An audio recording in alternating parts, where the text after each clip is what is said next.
Algunos tipos de hermandades, las dinámicas familiares. Para cerrar este capítulo y sin pretender agotar todas las situaciones posibles, vamos a estudiar algunas configuraciones típicas que podrían ayudarte a comprender cómo se comportan las hermandades en sus propios árboles genealógicos. La pauta para ver clara la situación entre nuestros propios hermanos, hermanas, tíos, tías y también tíos, abuelos, está en construir el contexto en que creció dicha hermandad. Imposiciones sociales, históricas y culturales pesan, como es lógico, de maneras diversas sobre las dinámicas familiares, pero la calidad y el equilibrio de las relaciones afectivas en el seno de cada hogar tienen siempre un papel mayor. En todas las épocas han existido hermandades felices, en familias pobres en las que todo el mundo compartía el espacio y la comida que hubiese con auténtica alegría, y también hijos de matrimonios burgueses a comienzos del siglo XX que, colmados de bienes y atenciones pero educados por niñeras, puede que hayan tenido que soportar abusos, sufrido de ausencias de sus propios padres o vistos marcados por alguna vergüenza social, con un escándalo que afectase duramente a la familia, un divorcio, un adulterio o un internamiento psiquiátrico, etc.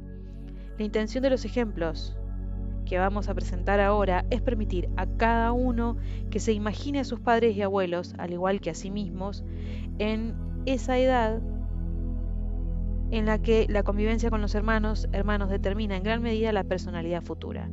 Esto permitirá comprender mejor los encadenamientos transgeneracionales y la forma en que un niño de una generación determinada paga los sufrimientos padecidos por sus propios padres en la generación precedente.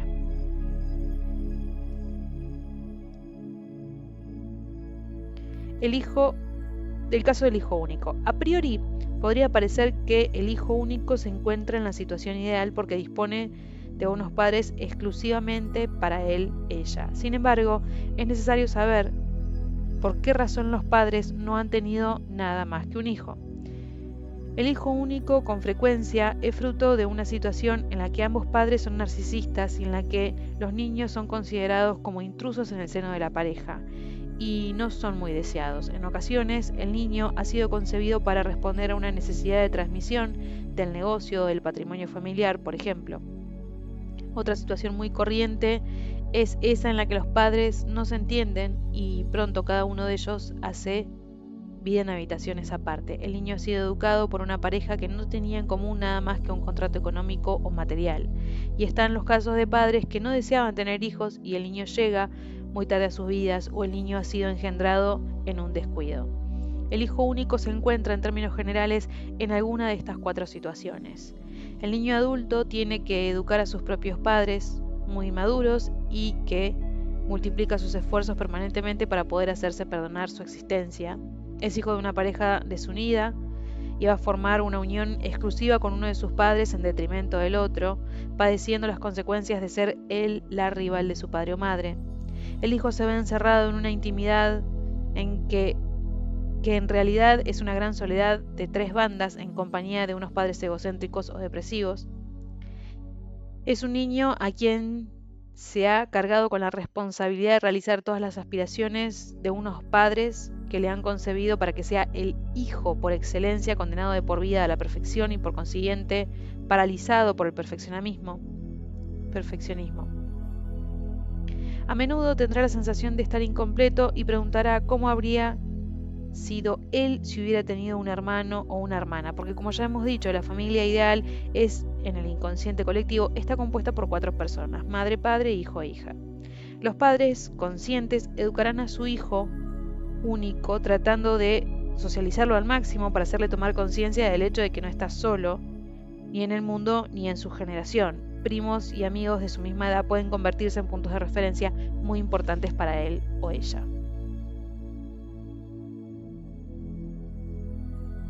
2 hijos.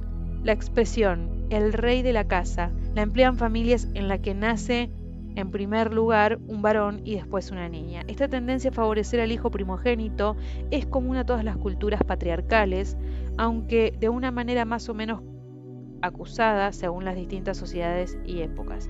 En realidad, esta inclinación proviene de una necesidad de organización económica que en Europa se remonta a la Edad Media, cuando la transmisión del patrimonio familiar al primer heredero varón se impuso como el mejor modelo de estabilización económica y social. Así pues, todo padre debía tener un hijo varón legítimo a quien transmitir sus propiedades. A tales efectos, la única manera de asegurarse de ello era dejar embarazada a una mujer virgen la primera vez y que ésta pariera un varón, porque todo embarazo posterior podía teóricamente ser fruto de algún adulterio. Esta incertidumbre, por lo que respecta a la identidad del padre biológico, explica muy bien por qué la transmisión de la línea judía la hace la madre. Las consecuencias a largo plazo de lo que en un principio fue un sistema de organización económica, cultural y social son verdaderamente inconmensurables, pero también el origen de muchas injusticias, frustraciones y sufrimientos. Las situaciones en las que una pareja tiene 2 hijos será el modelo base tanto en la familia numerosa como en la relación entre primogénito y hermano pequeño, incluso cuando sean hermanos mellizos o gemelos, pues uno siempre nace después del otro. El primer asunto a estudiar en toda hermandad es la diferencia de edad, porque nos viene a señalar los años que tenía el primogénito, por lo tanto su nivel de madurez psíquica, cuando el hermano pequeño vino al mundo. Pero sería demasiado simplista pensar que tan solo 2 niños cercanos de edad pueden sentir rivalidad. Los celos no tienen edad y si el mayor se ha visto desatendido por los padres, podría volverse ferozmente celoso de su hermano pequeño, incluso aunque los separen 20 años. Estos celos se expresarán directamente. A veces nos encontramos a niños de corta edad intentando cándidamente matar al recién nacido, o indirectamente, como el caso de un niño de solo 7 años que regresaba a casa sistemáticamente herido o lesionado por los paseos que daba con su hermano de 19 años. El primogénito, incluso sin darse cuenta, impulsaba al pequeño a tener todo tipo de experiencias peligrosas que éste cumplía con el deseo de ser querido y admirado por su hermano mayor. En realidad, el mayor estuvo viviendo en casa de sus abuelos durante toda su infancia y ahora no soportaba ver a sus padres ya maduros cuidar a su hermano pequeño de la forma en la que le habría gustado que lo cuidaran a él. En esta evidencia que se olvida muy a menudo, el primogénito es, ante todo, un hijo único que debe asumir la llegada de su hermano menor, mientras que para el primogénito, forma parte de la familia desde el principio. Este desequilibrio deberá ser debidamente compensado por la inteligencia de los padres. En el caso ideal, el niño que llegue después debería ser considerado y presentado como una aportación, como un auténtico tesoro cuya presencia no engendra ni competencia ni repetición alguna, sino que constituye o contribuye a desplegar y a mostrar la identidad de cada uno en todo su esplendor. Entonces, el primogénito puede convertirse en cierta medida en el guía de su hermano pequeño, reemplazando a sus padres. Así pues, podría conservar su identidad y su mundo, dándose perfecta cuenta de que nada que sea esencial para él le va a ser quitado.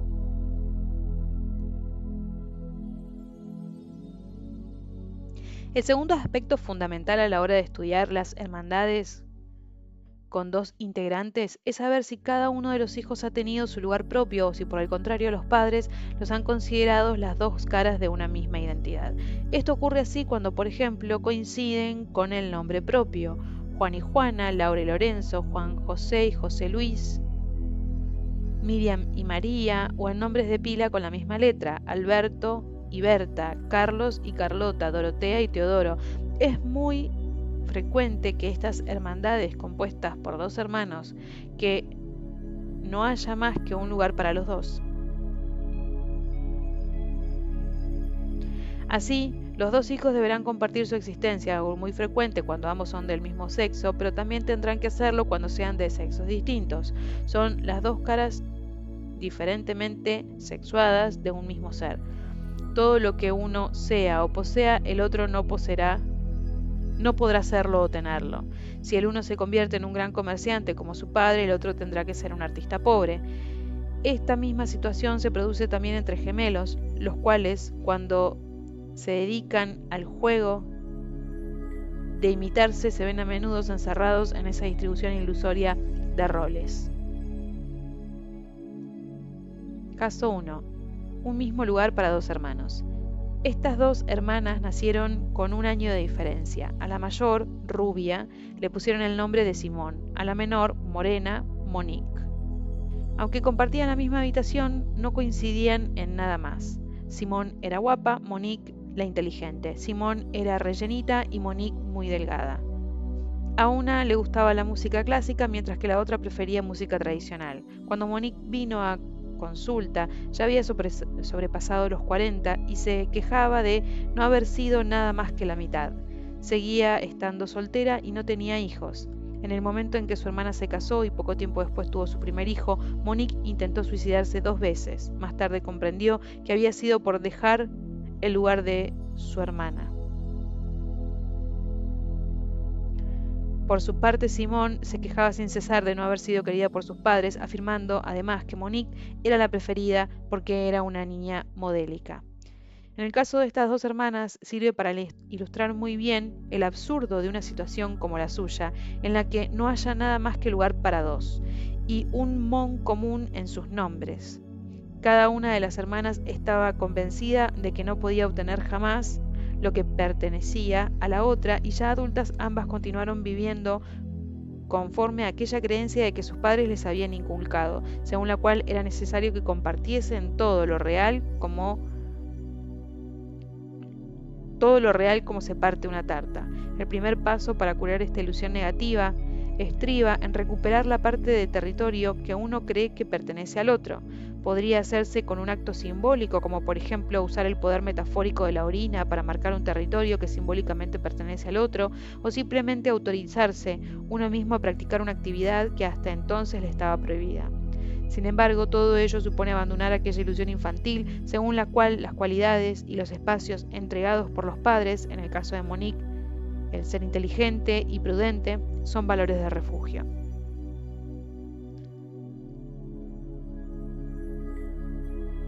Cuando los roles se reparten jerárquicamente entre el mayor y el pequeño, se asiste generalmente a una lucha de poder entre dominante y dominado, poniendo en práctica cada uno de ellos sus propias estrategias, con la única finalidad de obtener victoria, es decir, una vez más el amor de sus padres.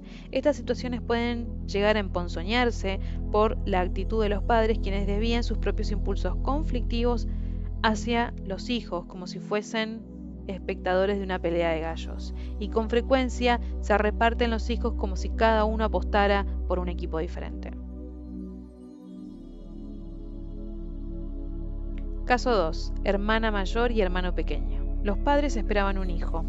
A su primera hija la llamaron Alberta y al pequeño Giovanni nació 4 años después. Alberta comenzó tratando de ahogarlo en su cuna, algo que escandalizó a sus padres, que eran personas muy católicas. Castigaron severamente a la niña y comenzaron a sobreproteger al niño. Alberta comprendió que la violencia no llevaría a ninguna parte y se inclinó por dominar a su hermano a toda costa. Rápidamente la familia se dividió en 2 bandos. Por un lado, Alberta y su padre, quienes absortos en sus conversaciones filosóficas no dan lugar que ni la madre ni Giovanni puedan hablar en la mesa, y por otro, la madre y su hijo, el cual se tomaba la revancha en lo material. La madre le daba siempre lo mejor de todo, las sábanas y las toallas más suaves, etc. Nunca le llamaba de otra forma que no fuera este pobrecito mío, proyectando sobre él sus propias insatisfacciones.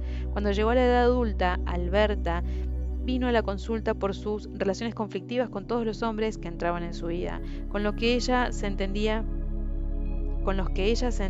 bien eran intelectuales, a los que no deseaba y con los que acababa siendo solo amiga. Cuando entablaba una relación pasional con un hombre, acababa siempre en conflicto. Poco a poco Alberta descubrió el afecto reprimido que tenía por su hermano y que los conflictos familiares habían mantenido férreamente oculto, por lo que ella no había podido manifestarlo jamás.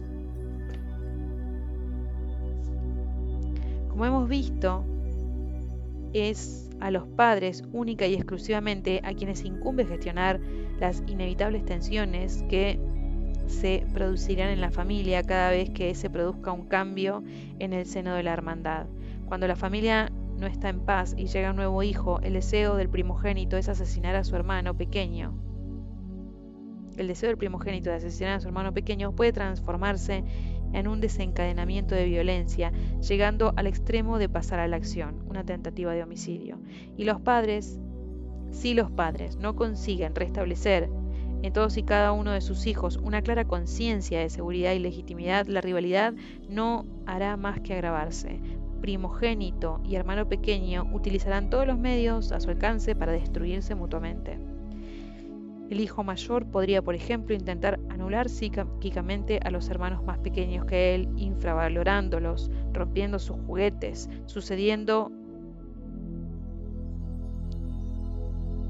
seduciendo a sus amigos para su causa, etc.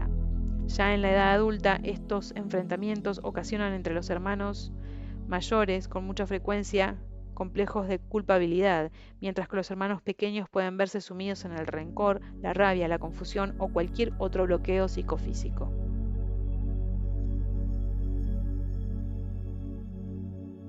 Las estrategias de dominación clásicas que emplean los primogénitos con sus hermanos pequeños son las siguientes: asumir el papel de padre o madre y frecuentemente con la complicidad de ambos transformarse en el mejor de los casos en un pequeño papá o pequeña mamá y en el peor de ellos en un torturador. Hacer dependiente de él a su hermano pequeño, hablar por boca de él, ampararlo, etc. Hacerse el servicial y mediar entre el hermano menor y los padres hasta el punto de intentar apartar al pequeño, es decir, ocupar su lugar.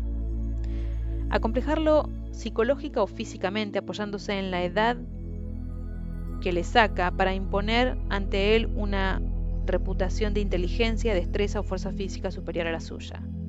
Tratar al hermano pequeño haciéndole el vacío, negar su existencia, desinteresarse de él.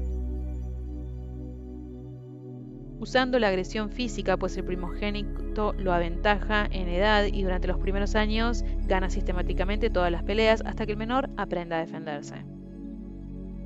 Si el pequeño acaba destacando y el primogénito no ve otra solución para seguir existiendo, este podría dedicarse a ir a la contra tratando de desbaratarlo todo o bien enfermar.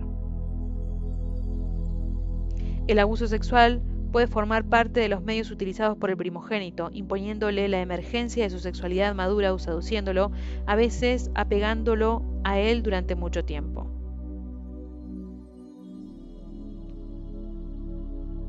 Sin embargo, los pequeños tienen por rebeldía sus propias estrategias que apelan directamente al poder de sus padres.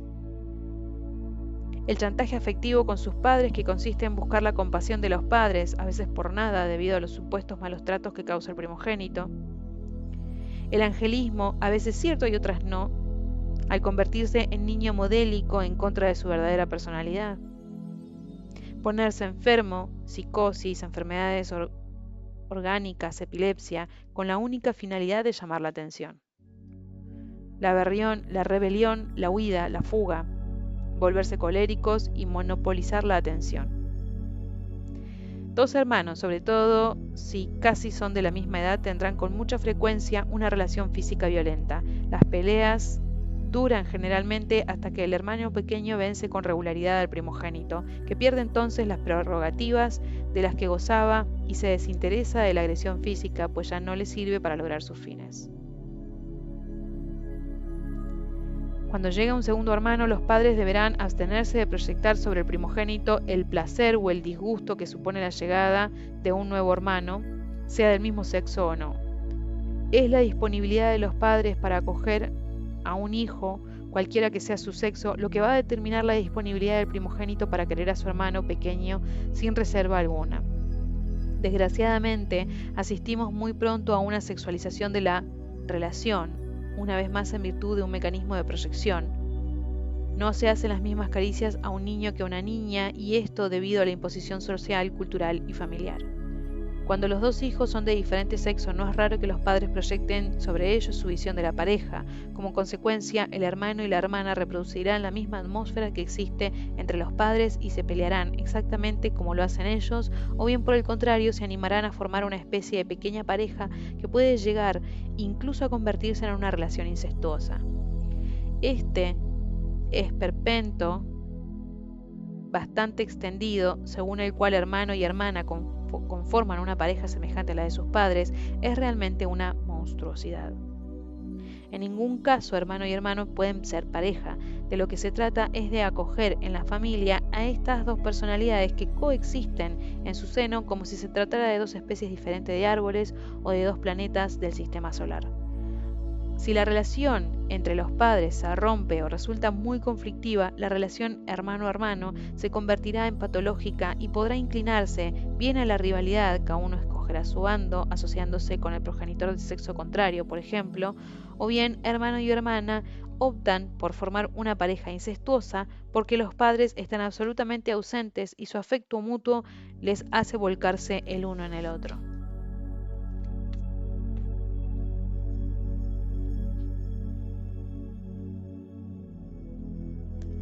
Caso 3. Hermano mayor y hermana pequeña. Una hija menor viene a la consulta. En apariencia procede de una familia perfecta, unida y armoniosa. Sin embargo, ella misma no puede explicarse su mala calidad de vida. Habla muy a menudo de su hermano, 2 años mayor que ella, y cuya perfección parece aplastante. Guapo, alto, generoso, con un brillante currículum en sus estudios. Ella lo presenta como un auténtico modelo. Se llama como el abuelo paterno. Asimismo, su padre era el primogénito y se dispone a tomar a su cargo la empresa familiar. Ella se queja de tener muy poco contacto con él y dice que le echa mucho de menos. Un examen más minucioso de la realidad nos permitió saber que aquel hermano tan valioso y educado como un príncipe parecía haber desarrollado una actitud muy hostil hacia el mundo en general y perdido la capacidad de relacionarse con los demás. A los 30 años aún no había tenido prácticamente ninguna vida sentimental y carecía por completo de amigos. Nuestra consultante, que había pasado toda su infancia al servicio de aquel hermano idealizado, va dejando poco a poco de considerarlo un héroe, al mismo tiempo que va percatándose de los años que su hermano padeció, igual que ella, como consecuencia del reparto jerarquizado de roles que hubo en su día en el seno de la familia. La consultante pudo darse cuenta de que de alguna manera ambos habían estado destinados a formar pareja. A medida que ella se fue liberando de ello y tras encontrar un hombre que le convenía, también su hermano fue saliendo de esa armadura tras la cual se había ocultado y fue humanizándose poco a poco, teniendo lugar tiempo después un encuentro entre ambos muy significativos. El caso anterior es muy típico en virtud de esa dominación masculina que todavía permanece en la sociedad. El hermano era reputado como una persona más inteligente, con una mayor legitimidad que su hermana. En este caso, el reparto de roles socialmente aceptados fue netamente exagerado porque la hija acumulaba en sí 2 factores de sumisión, su género femenino y su posición de hermana pequeña. La situación, aparentemente idílica, causó verdaderos estragos tanto sobre uno como el otro, de manera que ambos se vieron aislados del resto del mundo sin lograr acercarse el uno al otro verdaderamente.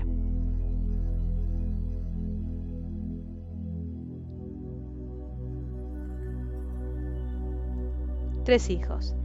En términos generales, las hermandades integradas por 3 hermanos, uno de ellos es siempre el sacrificado. Es aquel que pertenece al mismo sexo que el primogénito y que intenta imitarlo. Puede serlo el hermano mediano, que ni tiene las prerrogativas del mayor ni las del benjamín. Dicho esto, cabe destacar que con todas las configuraciones son posibles que el triángulo que forman los 3 hijos, aunque es necesario igualmente tener en consideración el impacto del sexo de los hermanos sobre el lugar que cada uno de ellos ocupa en el seno de la familia. Si el hijo se encuentra en el medio de 2 hermanas, por su calidad de varón, atraerá la atención y la lucha por la existencia se planteará únicamente entre la mayor y la pequeña. Caso 1. La hermana pequeña como satélite de la hermana mayor. En este caso, la hermandad está compuesta por un hermano primogénito y 2 hermanas menores. La tercera, Irene, es el clon de la hermana mayor Beatriz. Durante toda su infancia, Irene ha tenido que vestirse con la ropa usada de su hermana, mientras que ésta y el hermano mayor se les compraban ropa nueva sistemáticamente. Cuando llega el momento de contraer matrimonio, Irene escoge con toda naturalidad como marido a un hermano pequeño del marido de Beatriz, con el cual forma una pareja inmadura durante 10 años, antes de que ambos evolucionen de común acuerdo. Un trabajo terapéutico adecuado unido al estudio de sus árboles genealógicos les permitió salir de sus respectivas posiciones de tímidas sombras, ella de su hermana, él de su hermano, y revelar la auténtica personalidad de ambos. Cuando llega al mundo el Benjamín, tan esperado, el acontecimiento puede llegar a redoblar la cólera de las hermanas mayores que sin duda se alinearán contra él, como atestigua el consultante español del caso siguiente. Caso 2.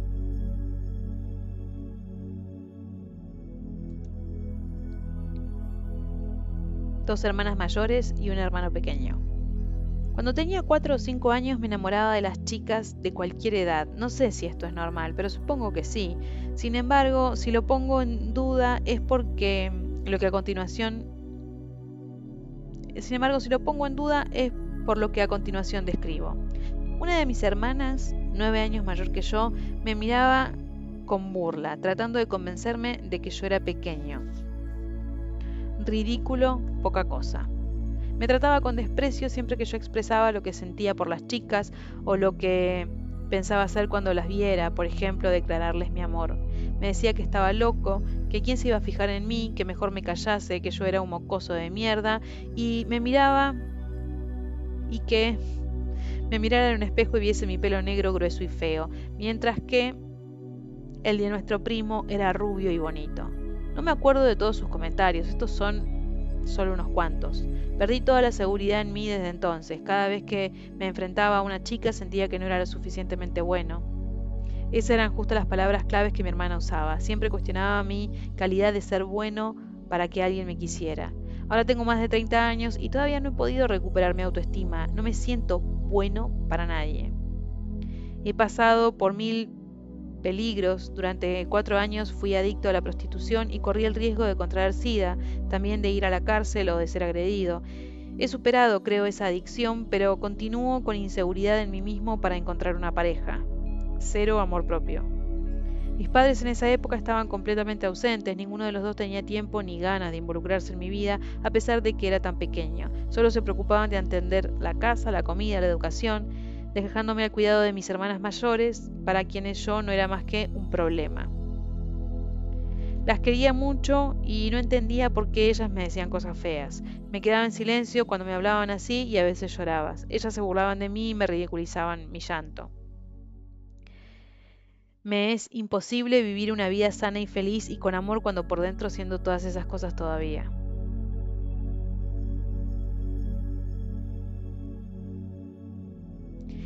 Es igualmente posible que uno de ellos, uno de los tres, se encuentre completamente aislado, bien sea por razón de su edad o bien por lo que los demás hayan formado una coalición en la cual no tenga cabida y en consecuencia lo dejen de lado. En el caso de los 3 hijos sean del mismo sexo, pueden tener lugar diversas estrategias de unión, pero también podrían asistir, como en las hermandades de 2 miembros, una situación donde el espacio disponible se divida en 3 territorios limitados, ocupados cada uno de ellos por uno de los hermanos de las hermanas. Uno de los hermanos o de las hermanas.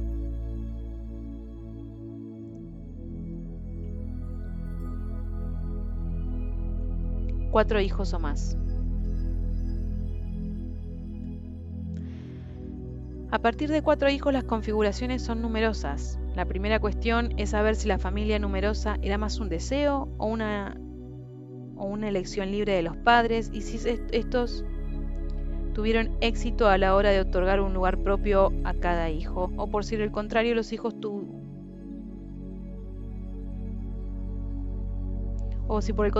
forman parte de una especie de masa o bulto en que todos se ven privados de lo más esencial porque se sienten demasiado numerosos, algo en lo que coinciden sus propios padres. Esta situación puede llegar a crear innumerables problemas entre quienes conforman la hermandad y generan en ellos la impresión de no tener un lugar propio, aparte de una agresividad constante para defender a cada uno su territorio. Las relaciones se organizan generalmente en bloques, los mayores y los pequeños, las chicas y los chicos, etc. Es necesario igualmente tener en cuenta la diferencia de edad entre los hermanos y hermanas. A veces las relaciones de preferencia o las uniones se hacen de forma cruzada, el primero con el tercero, el segundo con el cuarto. primogénito y Benjamín o los del medio juntos. Esta disposición cambia cuando los 3 primeros son hijos del mismo sexo y el cuarto no. Precisamente por esta razón suele ser un hijo o una hija muy deseado, o cuando él o la primogénito es de sexo diferente al de sus 3 hermanos menores. En el inconsciente, los puestos impares 1, 3 y 5 corresponden a los hijos varones y los pares 2, 4 y 6 a las hijas. Una familia con 5 hijos puede estar compuesta fácilmente por un primer trío, 3 hijos nacidos con escasa diferencia de tiempo, venir 4 años después otro hijo y finalmente un último, el pequeño, que prácticamente es como un hijo único que con frecuencia se acaba convirtiendo en la oveja negra de la familia o en el chivo expiatorio de la misma. En hermandades numerosas, o sea, a partir de los 5 hijos, los roles se dividen con bastante frecuencia en tramos, de manera que los llegados más recientes a la hermandad repiten a sus hermanos mayores, como en el caso de los 3 primeros hijos, se repitan en los 3 siguientes. No es extraño que los últimos hermanos de una hermandad integrada por 8 miembros sientan que en la práctica son inexistentes, porque tanto la madre como el padre y los hermanos mayores se ven desbordados por la inmensidad de la familia, provocando que nadie se ocupe debidamente de ellos y crezcan sintiéndose como prescindibles. Frecuentemente se da el caso de que el primer hijo está considerado como el heredero del árbol genealógico paterno por el parecido físico con el abuelo y los tíos paternos, por las responsabilidades, preferencias o conflictos que se hayan podido producir en el árbol, etc., mientras que el segundo hijo se ve relegado a ser el heredero masculino del árbol genealógico materno.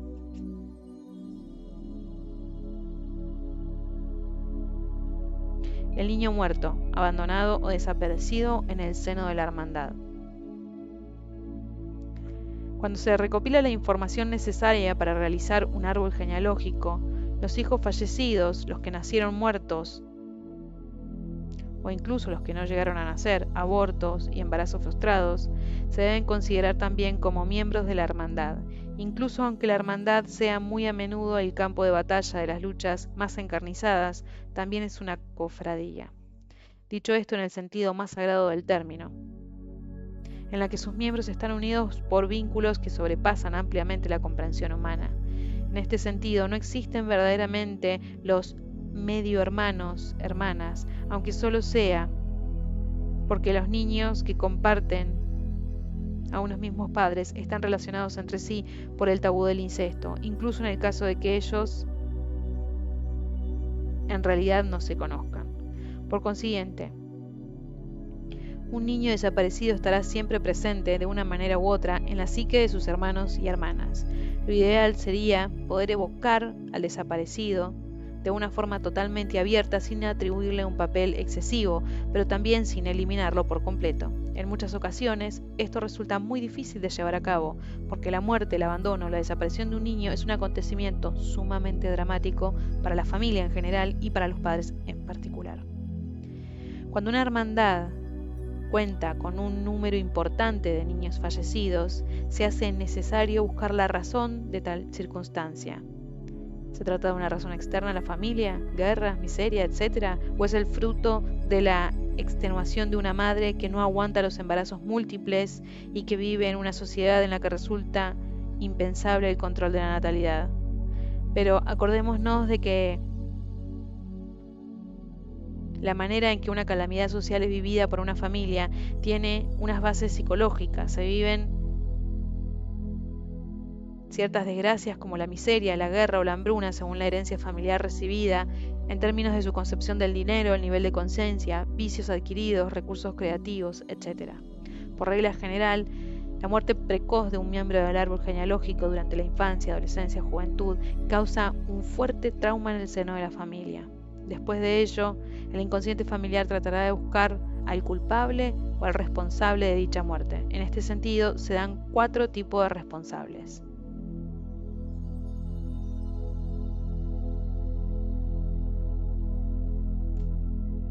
Ajeno a la familia e impersonal, una epidemia, una hambruna, la guerra, la pobreza.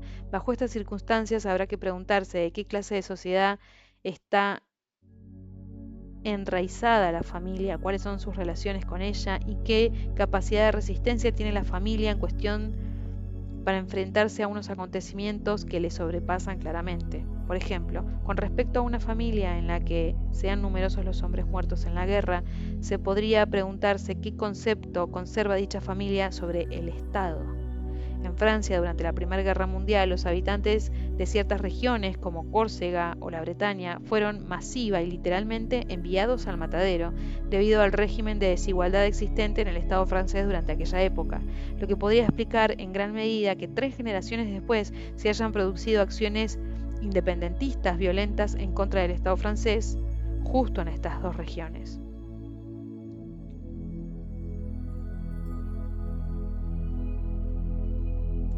Ajeno a la familia individual. El responsable de un accidente, un médico que ha cometido un grave error, un juez que condena a muerte. Este responsable individual representa muy a menudo de manera simbólica una figura parental, generalmente la autoridad paterna, por lo que será muy útil relacionar el trauma por esta muerte precoz con la relación que mantienen las personas en duelo con la autoridad en cuestión. Por ejemplo, un niño aplastado por un tren lo ha sido en realidad por el maquinista que lo conducía, y no sería extraño que uno de sus abuelos, o los dos, hubiesen sido figuras paternas aplastantes, por lo que el responsable de este drama estaría repitiendo metafóricamente la devastadora influencia de aquellos.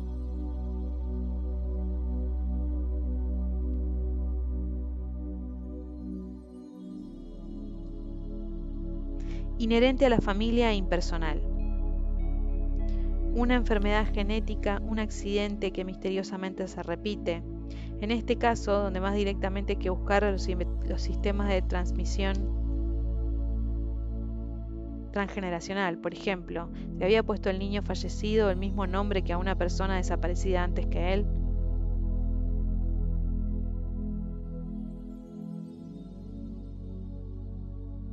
Inherente a la familia y personal.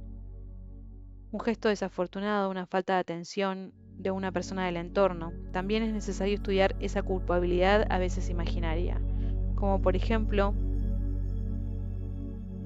sirva el de un niño de 6 años al que se le pide cuidar a su hermana menor de solo 2 años, que en un descuido se ahoga en un cubo de agua que sus propios padres habían dejado en la habitación. En este supuesto, el niño no es otra cosa que el chivo expiatorio de las culpas de sus padres. Lo mismo ocurre a la inversa, cuando por ejemplo una abuela paterna mata a su nieto por una negligencia. Conviene preguntarse, ¿qué deseo, asesino, consciente o inconsciente, se hace realidad con este gesto? ¿Se trata de la repetición de una muerte ya existente, de la realización de un deseo de cometer un asesinato contra un hermano o uno de sus propios hijos, de eliminar la descendencia de su propio hijo, o de un odio persistente contra su yerno o nuera, etcétera?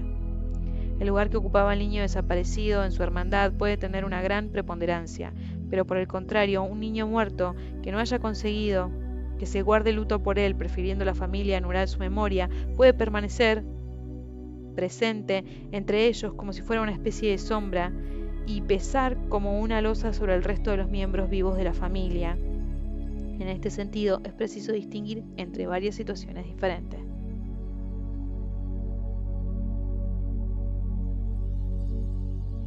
El niño oculto.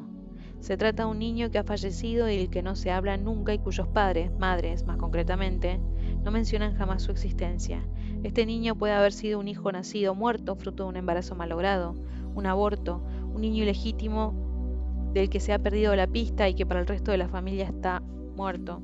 La causa de este silencio puede radicar en un luto que fue imposible observar, o bien en la vergüenza por haber perdido al bebé, haber abortado, haber dado a luz un ser deforme.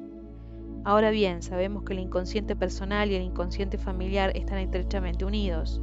Por su parte, los demás miembros de la hermandad tendrán conocimiento muy confusamente de la existencia de dicho niño y lo evocarán en algunas ocasiones bajo una forma simbólica, como si se tratara de una enfermedad, de un amigo imaginario, etc.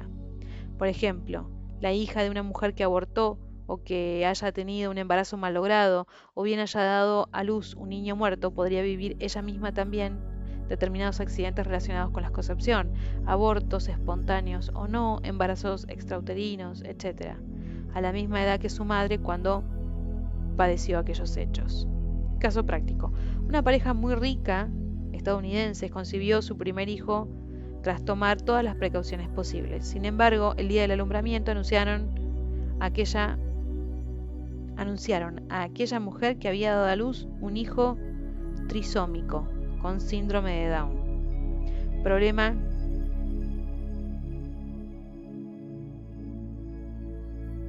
Problema que la prueba de amniocentesis no había podido detectar. Incapaz de asumir ese niño como propio porque se enfrentaba radicalmente a su estatus social, la madre lo abandonó confesándoselo a una familia de acogida tras decidir que no quería oír nunca más de él. Su hermano menor, nacido 2 años después que él, desarrolló muy tempranamente una relación privilegiada con una suerte de amigo imaginario al que, ante la estupefacción de los padres, puso el mismo nombre que tenía el bebé abandonado.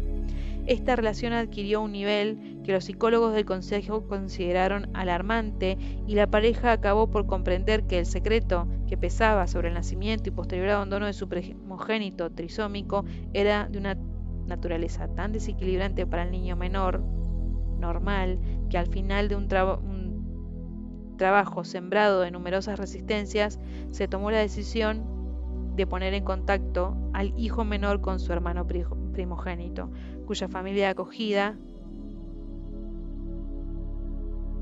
dio muestras en tal ocasión de una inteligencia y tolerancia excepcionales, permitiendo que la familia biológica estableciera el contacto regular con el niño postergado.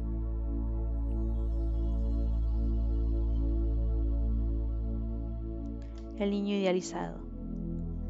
Es un niño desaparecido que acapara todo el espacio, fallecido durante su más tierna infancia o en su primera juventud, se convertirá en el héroe de la familia o en el niño ideal que su madre pone por encima de todos los demás y será en él en quien ella deposite todas sus insatisfacciones.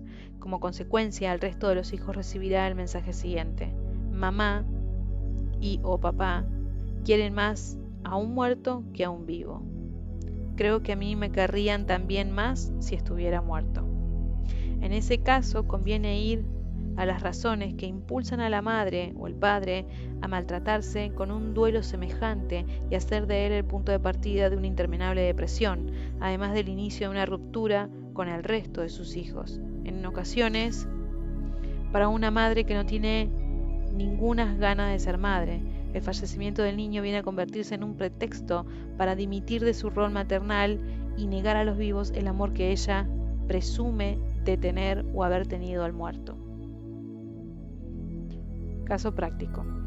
Un consultante analiza, después de haber estudiado su árbol genealógico, las razones que condujeron a su propia madre a seguir siendo siempre una niña pequeña, temerosa y dependiente, que fue incapaz de ejercer con él su papel de madre, salvo de una manera muy mediocre. Mi abuela materna había perdido un hijo por culpa de la tosferina o de una enfermedad pulmonar cuando mi madre tenía 3 años. Desde aquel día nunca dejó de ponerse ropa de riguroso luto. Todos los domingos se llevaba a sus otros 5 hijos vestidos de punta en blanco a rezar y llorar sobre la tumba de su pequeñín desaparecido. Aquella fue la única excursión en familia que mi madre conoció durante toda su infancia. Por las noches, antes de dormir, mi madre se imaginaba que ella también se moría y que todo el pueblo, con su propia madre a la cabeza, seguían en fila y con los ojos llenos de lágrimas, su blanco ataúd totalmente cubierto de flores. Esta idea la reconfortaba. Su madre no le dirigía la palabra nada más que para corregirla o pedirle que hiciera tal o cual cosa en la casa. Había retratos del difunto por todas partes y siempre que se refería a él lo llamaba mi ángel. Cuando mi madre conoció a mi padre, ella quería desesperadamente tener un hijo. Por suerte mi padre se opuso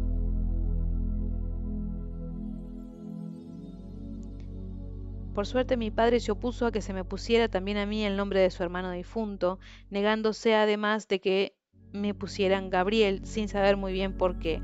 Hoy en día me doy cuenta de que mi madre había proyectado sobre mí ese ángel que de manera tan profunda había absorbido toda la atención de su propia madre. El niño idealizado constituye para los demás hermanos un modelo imposible de alcanzar, una suerte de divinidad con la que no podrían volver a reunirse hasta después de su propia muerte. En realidad, esta es una forma de agresión pasiva de los padres, la cuales reprochan inconscientemente a los hijos vivos que les recuerdan que el difunto ya no se encuentra entre ellos.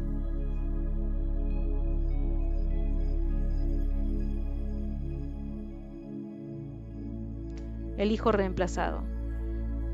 Este es el caso bastante frecuente de un niño nacido después de un hermano difunto, en el cual se encarna todo o parte de la personalidad de este último. Muy a menudo se le pone también el nombre de hijo difunto, masculinizado o feminizado en el caso de que fueran de sexos diferentes. El niño de reemplazo podría llamarse René, si es francés, o Renato, nacido de nuevo. Silvia, si vive, o Pascal, el Cristo resucitado durante la Pascua, etc. Ya hemos evocado antes que el tener que adoptar la misma identidad de un difunto es una tarea sumamente dura y destructiva, porque la identidad real del hijo vivo es sacrificada en beneficio de la reviviscencia del fallecido, y esto puede producir suicidios, comportamientos autodestructivos, enfermedades autoinmunes o hacer crecer a la persona afectada que está poseída, viéndose permanentemente expulsada de sí misma por unas apariciones que no les corresponden. En los siguientes capítulos veremos que los actos de psicomagia pueden permitir la materialización del muerto que nos ha dado esta carga, así como la definitiva separación de él. Para concluir este capítulo sobre la hermandad en el árbol genealógico, te proponemos 2 ejercicios.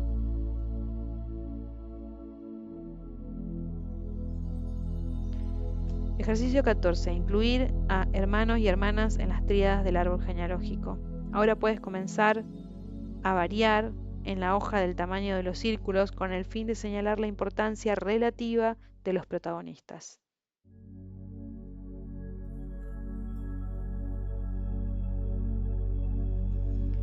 Ejercicio 15. Ponerse en el lugar del otro. Se puede hacer el ejercicio en una hoja aparte. ¿Puedes componer la tríada de cada uno de tus hermanos con tus padres? O si eres el hijo único, la tríada de tus tíos con tus abuelos, incluso las tríadas de tus tíos abuelos con tus bisabuelos.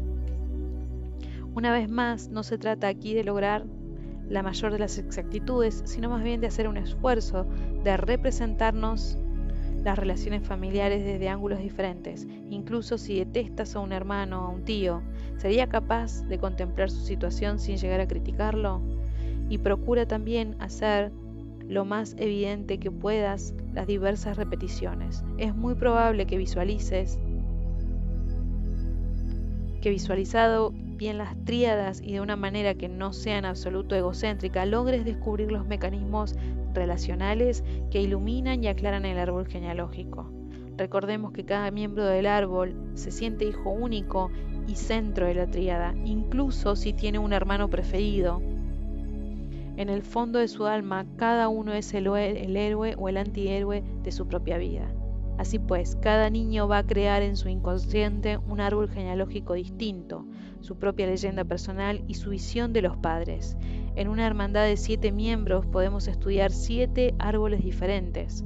El árbol es siempre un punto de vista que depende de la manera en que hayan sido vividos los acontecimientos de la infancia.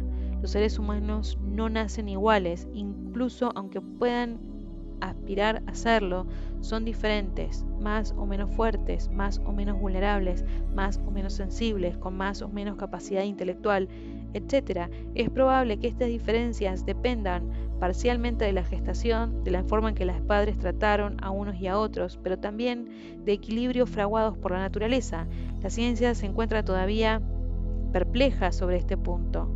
Ahora sabemos, por ejemplo, que algunos elementos del ADN permanecen inactivos en ciertos individuos en función de si han sido o no decodificados por el organismo. Estas diferencias psicológicas y existenciales entre hermanos y hermanas implican que los acontecimientos de la infancia, logros y creencias, alegrías y tristezas, serán interpretados de formas distintas y produciendo efectos también diferentes en cada uno.